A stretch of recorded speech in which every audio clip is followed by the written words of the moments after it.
আসসালামু আলাইকুম রহমতুল্লাহি ওয়া বারাকাতুহু।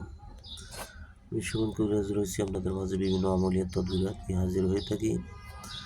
আজকে একটি তদবির জন্য আলাপ করব। অনেকেই বলে যে ভাই, যে সমস্যাটা রয়েছে সমস্যা হলো তার কাছে টাকা পাই কিন্তু টাকা উদ্ধার করতে পারতেছি না। পাওনা টাকা আদায় কিভাবে করবেন সে সম্পর্কে আমি আলাপ করতেছি। পাওনা টাকা আদায় কিভাবে করবেন, যে নকশা যন্ত্রটা দেখতে পাচ্ছেন, এই যন্ত্রটা যার কাছে টাকা পান তার নামটা উল্টা পাশে লিখতে হবে। তার নাম এবং পিতার নাম লিখবে।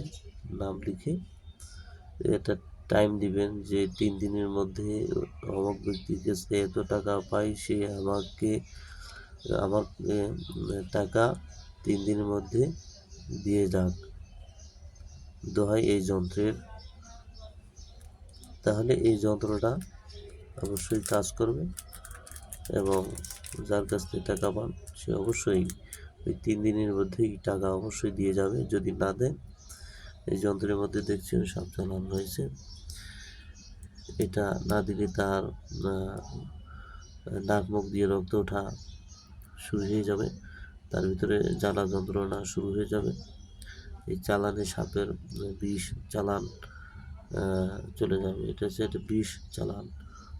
এটা খুবই পাওয়ারফুল এবং একটি যন্ত্র। এটা হচ্ছে একটি যন্ত্র। যাই হোক, যারা ব্যক্তিগতভাবে কাজ করাতে চান, সুমন কবিরাজ, এই নাম্বারটা রয়েছে, এই হোয়াটসঅ্যাপ নাম্বার 06469430110। এই নাম্বারে যোগাযোগ করবেন। যে কোনো তদবিরাত এবং চালানের কাজ, বশীকরণ, বিচ্ছেদ শুরু করে পাওনা টাকা আদায়, যে কোনো তদবিরের জন্য যোগাযোগ করবেন। ইনশাআল্লাহ সবাই ভালো থাকবেন, আমার জন্য দোয়া করবেন। আসসালামু আলাইকুম রহমতুল্লাহি ওয়া বারাকাতুহু।